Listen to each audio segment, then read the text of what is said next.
প্রিয় বন্ধুরা, আজ আমরা আলোচনা করব হাশরের মাঠ সম্পর্কে। চলো দেখে নেওয়া যাক এই সম্পর্কে কোরআন কি বলে। কোরআন বলছে, ইয়ামা তুবাদদিলুল আরদু গায়রাল আরদি ওয়াস সামাওয়াত ওয়া বারাজুলিল্লাহিল ওয়াহিদিল কাহার। সেদিন পরিবর্তিত করা হবে এই জমিনকে অন্য জমিন দ্বারা এবং পরিবর্তিত করা হবে সমস্ত আসমান সমূহকে, এবং লোকেরা পরাক্রমশীল এক আল্লাহর সামনে খাড়া হবে, এক আল্লাহর সামনে হাজির হবে। সেদিন হাশরের মাঠের মাটি সম্পর্কে রাসূলুল্লাহ সাল্লাল্লাহু আলাইহি ওয়াসাল্লাম বলেন, কিয়ামতের দিন সাদা ময়দার রুটির মতো চকচকে এক মাঠের উপর সমস্ত মানুষকে একত্রিত করা হবে। সেখানে কারো কোনো নিশানা থাকবে না। হাশরের মাঠে প্রত্যেক মানুষ মহা ব্যস্ততার মধ্যে থাকবে। আল্লাহ তাআলা বলেন, হে লোক সকল, তোমরা তোমাদের পালনকর্তাকে ভয় করো। নিশ্চয়ই কিয়ামতের প্রকম্পন একটি ভয়ঙ্কর ব্যাপার। সেদিন তোমরা দেখতে পাবে প্রত্যেক স্তন্যদায়ী নারী তার দুধের শিশুকে ভুলে গেছে, এবং প্রত্যেক গর্ভবতী মহিলা তার গর্ভে সন্তানকে প্রসব করে দেবে। আর আপনি মানুষকে মাতাল অবস্থায় দেখতে পাবেন, অথচ তারা মাতাল নয়, বরঞ্চ আল্লাহ তাআলার আযাব খুবই কঠিন।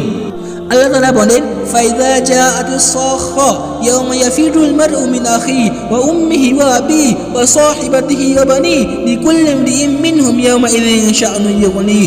অতঃপর যখন কর্ণবিদারক আওয়াজ আসবে, সেদিন মানুষ পালন করবে তার ভাইয়ের কাছ থেকে, তার মাতা, তার পিতা, তার পন্থী এবং তার সন্তানদের কাছ থেকে। সেদিন প্রত্যেকেই নিজের চিন্তায় ব্যস্ত থাকবে, যা তাকে ব্যতিব্যস্ত করে রাখবে।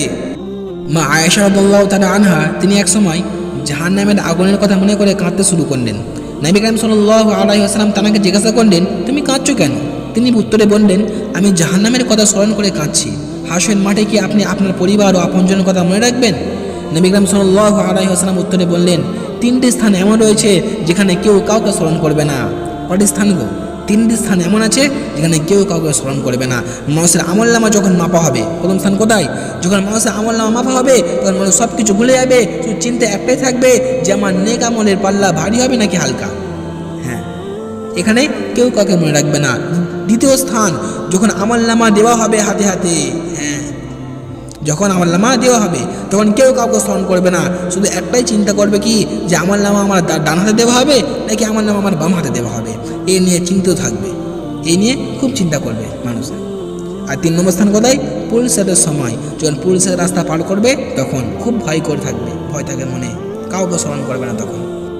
রাসূলুল্লাহ সাল্লাল্লাহু আলাইহি ওয়াসাল্লাম বলেন, কিয়ামতের দিনকে সবাইকে উলঙ্গ অবস্থায় একত্রিত করা হবে। হ্যাঁ, কারোর গায়ে একটা তার থাকবে না, কাপড়ের একটা সুতো থাকবে না, এরকম অবস্থা সবাইকে জমা করা হবে। তো মা আয়েশা রাদিয়াল্লাহু তাআলা আনহা বললেন, ইয়া রাসূলুল্লাহ, নারী পুরুষ সকলকে উলঙ্গ অবস্থায় উপস্থিত করা হবে? তাহলে তো মানুষেরা একজন অন্যজনের লজ্জাস্থানের দিকে তাকিয়ে থাকবে। তো নবী কারীম সাল্লাল্লাহু আলাইহি ওয়াসাল্লাম বললেন, ব্যাপারটি একজন অন্যজনের দিকে তাকিয়ে থাকার চেয়ে অনেক ভয়াবহ হবে। প্রত্যেকে নিজের উপায় কী হবে তা নিয়েই ব্যস্ত থাকবে, একজন অন্যজনের দিকে তাকিয়ে থাকার চিন্তাও করবে না। হ্যাঁ, কিরম দৃশ্য হয় ভেবে দেখো, যে নারী পুরুষ সবাই উলঙ্গ থাকবে, কিন্তু একজন অন্যজনের দিকে তাকিয়ে থাকতেও ভুলে যাবে, তাকাবেও না। কিরম দৃশ্য হবে, কিরম ভয়াবহ ব্যাপার হবে তখন, কতটা চিন্তা হবে যে আমার কি হবে, আমার কি হবে। হ্যাঁ, বলা হয়েছে হাশরের মাঠের একদিনের পরিমাণ হবে 50,000 বছর। কি? দুনিয়ার 50,000 বছর। এই দিনের দীর্ঘতা দেখে মানুষ মনে করবে দুনিয়াতে তারা অতি সামান্য সময় বসবাস করেছিল। যেহেতু আমরা দুনিয়াতে বাঁচছি 50 থেকে 60 বছর বাঁচি, কতদিন বাঁচি? আসলে একদিন কতক্ষণ হবে? একদিনের সময় একদিন হবে 50,000 বছর। ভেবে দেখো, তখন কতটা আফসোস হবে যে দুনিয়াতে এত কম সময় গেলাম, এত কম সময় থাকলাম, তো আল্লাহকে চিনে আসতে পারলাম না। এই কম সময়ে কত সুদ, কত জুয়া, কত মদ, কত আড্ডা, কত পিকনিক, কত পার্টিতে গেলাম, আর আল্লাহর মসজিদে আসতে ভুলে গেলাম। কতটা আফসোস হওয়ার বিষয় হবে তখন, ভেবে দেখো। হ্যাঁ, তো আল্লাহ তাআলা আমাদেরকে বলা ও শোনার থেকে বেশি বেশি আমল করতে তৌফিক দান করুন। আমিন। ওয়া আখিরু দাওয়ানা আলহামদুলিল্লাহি রাব্বিল আলামিন।